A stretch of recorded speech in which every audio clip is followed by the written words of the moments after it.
c'est pour notre bien, c'est pour la santé. Ils ont des soucis de notre santé. C'est pour ça qu'ils sont tentés de créer ces couvre-feux-là. Je ne trouve pas vraiment qu'il soit utile. Déjà qu'il y a certaines personnes qui habitent vraiment en dehors du centre-ville et qui sont vraiment très loin. Et pour venir ici, ça peut prendre des heures.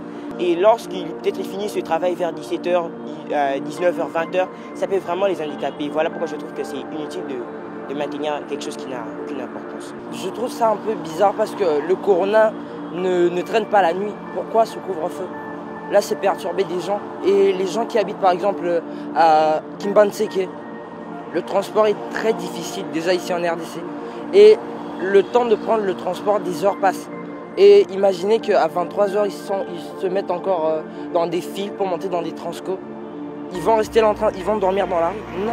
Le couvre-feu, c'est une très bonne stratégie. Okay? Plusieurs personnes me posent la question, pourquoi le couvre-feu? Est-ce que le virus circule la nuit? Non, il faut très vite que je vous enseigne là-dessus, excusez-moi le terme.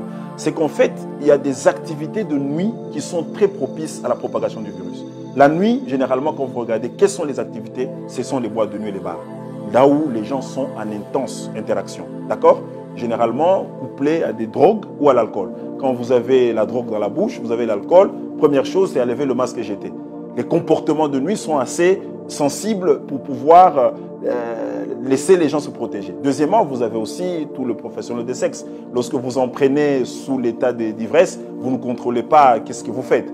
Tout ça, ça réduit. Okay? Ça, c'est très important. C'est comme ça que vous avez vu la plupart des pays démontrent le couvre-feu. Les couvre-feux ne diminuent pas la maladie, mais diminuent la fréquence de contracter la maladie.